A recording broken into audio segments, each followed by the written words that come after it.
And now I'm going to share screen. And now I'm going to pull up my PowerPoint.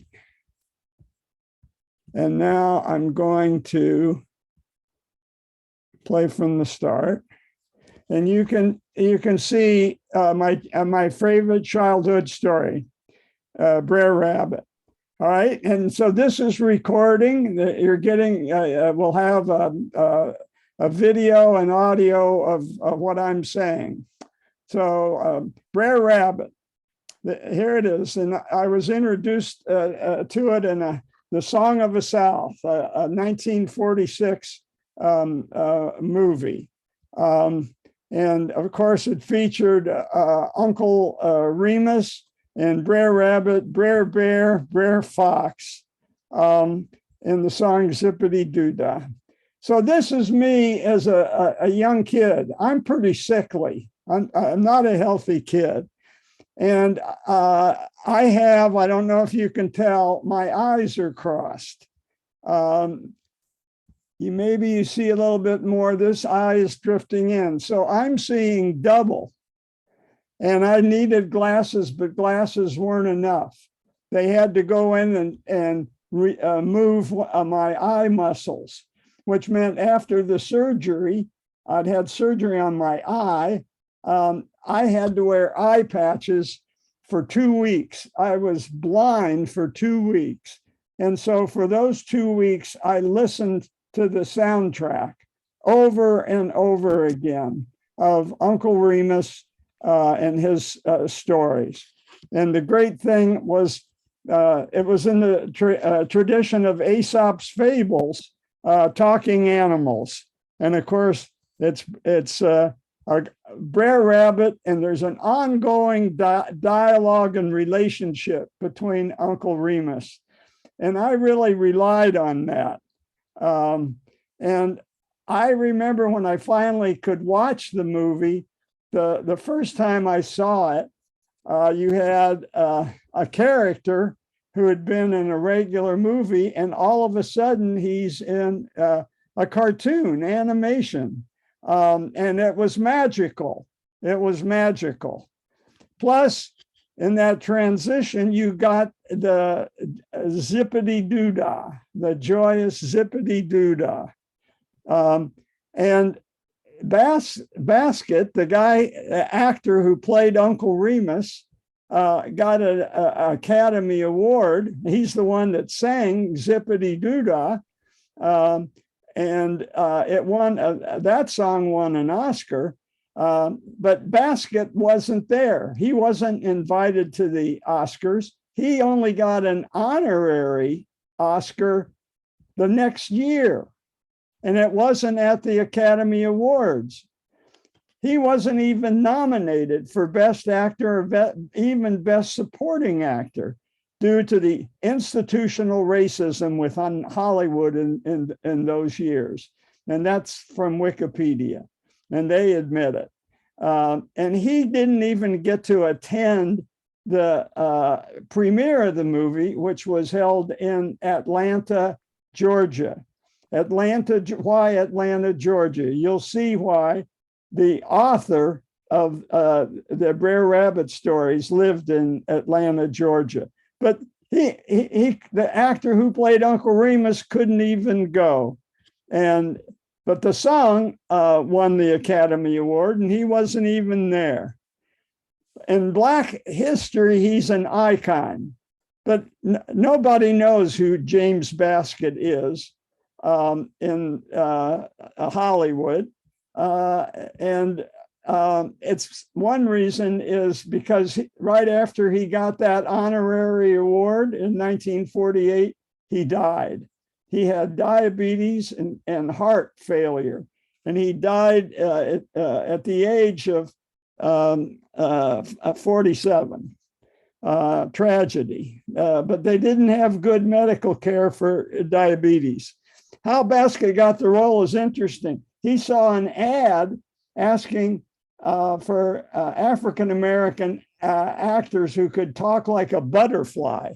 And he went in interviewing be the voice of a butterfly in a cartoon. And Disney overheard it and said, wait a minute, that guy's really good. He's better than the other actors we're considering to play Uncle Remus. And he said, he's my man. So he got the butterfly voice and Uncle Remus, but also the voice of a Brer Rabbit. I'm a Brer Fox. I'm sorry. He was the first actor to be hired by Walt Disney for appearing in a movie. All Disney's movies previously were all animation, no live action. And here's the funny thing: you can't make this stuff up. The actor who was doing the voice of Brer Rabbit was named Johnny Lee. I kid you not. And he was called away for Army duty while the movie was being made.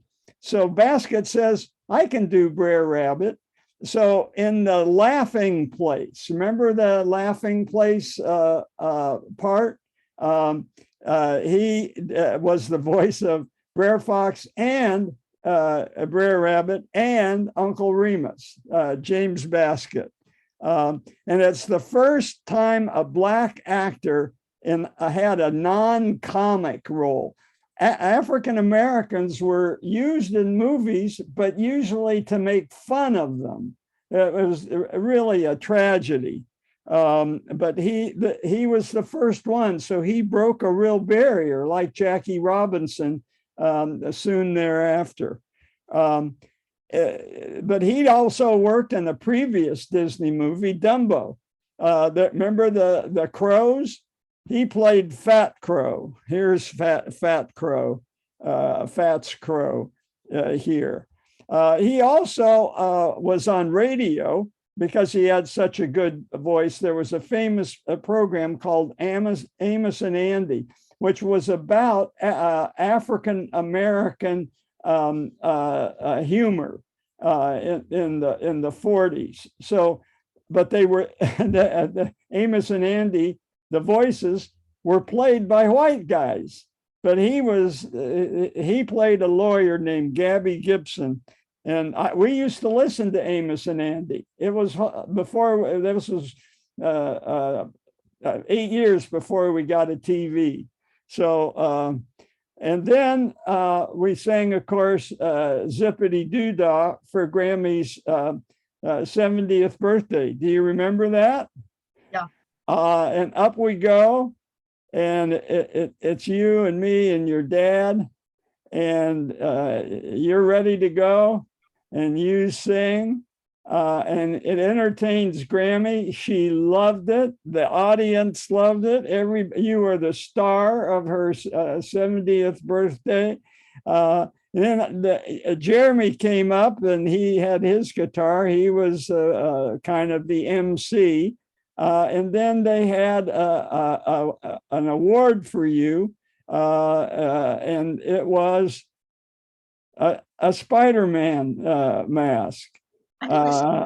So there are other versions of Brer Rabbit besides Disney's version, lots of them, Tales of Uncle Remus. But it was Walt Disney's that really took over the culture. And here is the guy, Joel Chandler Harris.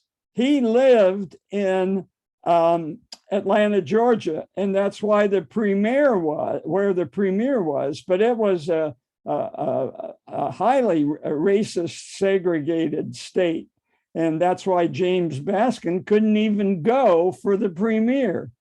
Joel Chandler Harris had an interesting childhood. He was a prankster. He's always getting into mischief, playing practical jokes. And some people thought it was because he was Irish. He had red hair, which stood out. And he didn't have a mother and father that were married. He was born out, what they said, out of wedlock. So he always had something to prove. And he felt like he was an outlier, which made him very sympathetic to African Americans. And after the war, he stressed the racial reconciliation and reconstruction after the Civil War. So you can, huh? Civil War, yeah, of course. And the Civil War. So you can see at the beginning of the Civil War, he was 13, right? So he went through that and was old enough to understand what was going on. So this is his home. He became a great writer and made a lot of money. And he built this fabulous home in Atlanta called the Wren's Nest. We found out on Saturdays you could take a guided tour. Did I want to take a guided tour? Yes, I did. That's why I love to travel, to find interesting things about what I know a little bit about, but I wanted to know more. And so here we are. We arrive at the Wren's Nest. There's the walkway. Somebody put a rose out for us because we had to schedule an appointment. Did you have a question, Parker? When was this? So this would have been about 10 years ago. About. So this is Joel Chandler Harris on his porch. He was famous for sitting out on his porch and entertaining. And this was our guide, an African American who was also a Buddhist. Go figure. She knew all the Brer Rabbit stories. And she confirmed that the Brer Rabbit stories were based on African folk tales that were told to him when he was a boy by a slave. He went and lived on a plantation. There's this book I was reading about African mythology, and Brer Rabbit, Brer Fox, and Brer Bear were all in the stories. Oh, okay. Well, that's interesting. Huh. It's a long tradition. And they had a picture of this guy in the museum that was probably the model for Uncle Remus. Harris got a job setting type. You don't know what that is, but I had to set type in grade school as a part of a workshop. You had to graduate, you had to learn how to set type. And he was a typesetter on a plantation for a regional newspaper. And because he was illegitimate and felt like he was an outcast, he felt like he had a connection with African Americans. And so he listened and he wrote down the stories that they told him. So he was a master of the dialogue of specific African American oral tradition, of unconventional English. And he's with a famous writer from Indiana who mastered the folk speak of the region of Indiana. He was famous for that. His best known poem is Little Orphan Annie, that uses a lot of local vernacular oral tradition in Indiana. We grew up memorizing James Whitcomb Riley's poems. He was famous enough to meet presidents, and he was famous enough to have a stamp put out in his honor in 1948 after the movie. The movie really made him popular. Our guide took us around his home where he wrote the stories, including out on the porch. And she showed us documents We had her all to ourselves. It was just the three of us. Who's Um, third? so I don't know how long ago it is. How old do you think I was in that picture? Maybe 10 years ago.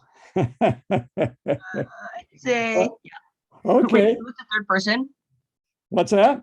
Who's the third person? Aiko. Oh, yeah, sure, right, sure, right. Okay. Also, I was gonna say, I forgot. Never mind. Okay. Oh, yeah, I remember. Was this all taken from the iPad? What's that? Were all of these pictures taken from your iPad? Some of them were taken by this one, for instance, was taken probably by Aiko's cell phone.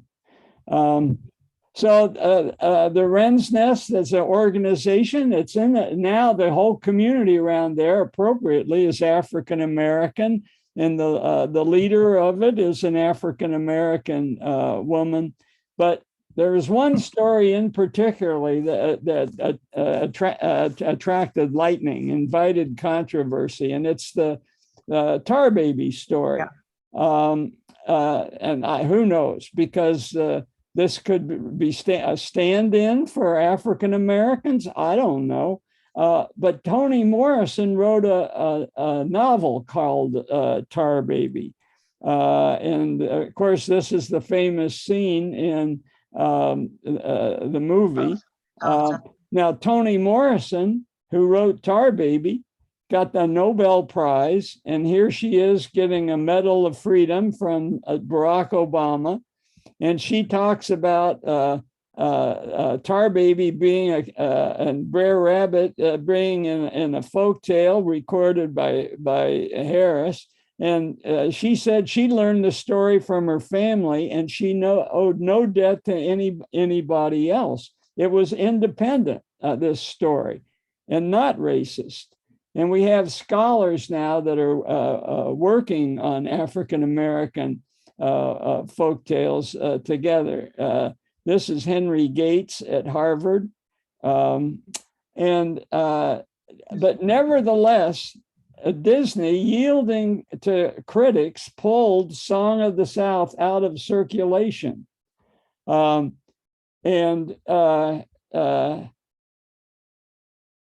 though the movie is full of positive lessons and role models, and certainly nothing to be ashamed of. History happened. I happen to agree with the person that wrote this. The rest of the world is able to watch this. And I got my first copy of the movie from Japan. Couldn't get it in the United States. And it's as if we're in America aren't smart enough to handle subtlety or nuance about race. And here are other comments that I agree with. This person wished that she had a granddad like Uncle Remus who could tell stories like that. And this person says, children don't look at this as race. They see with the heart, and in their little world know where there's kindness and where there's meanness. And enough of this racist crap. And this Remus imparts history, culture, morals, and commentary in the movie to this impressionable white boy. And that's a powerful statement. Brer Rabbit has a legacy, obviously. And a lot of the tales show that connivers always get outsmarted. So Brer Fox and Wile E. Coyote are always outsmarted, right? Ralph Ellison was a famous African American writer, and he, like Joel Chandler Harris, he wrote, Ralph Ellison wrote The Invisible Man, about what it was like growing up in New York City as an African American. And he saw the similarity between Aesop and Uncle Remus, and the comedy is disguised in the form of philosophical instruction. And you get a glimpse of the animal instincts that lie deep within all of us. So Aesop's fable, there's a specific one called The Rooster and the Fox. And so again, the fox gets outsmarted. So that is the end. I'm going to stop the share, and I am going to I'm going to stop the. Don't send me the Apple Notes. I don't need the Apple Notes. Just the presentation. That's all I need. And then I'm going to stop. I'm going to stop recording. Do you have any comments before I stop recording? I think that's pretty good, pretty interesting. Yeah, and I think I guess you're right. It was hard to.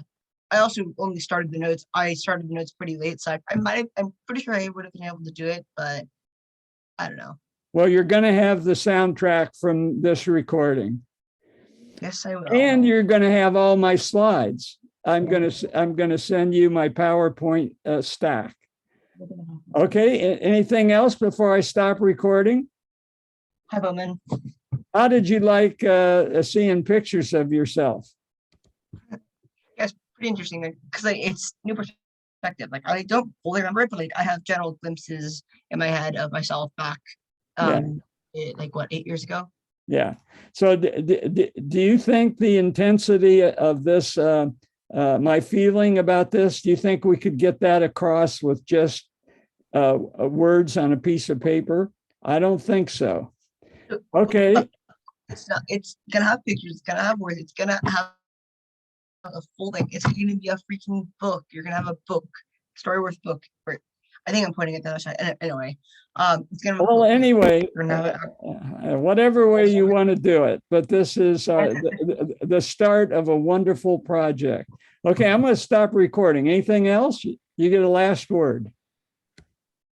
Bye. Bye.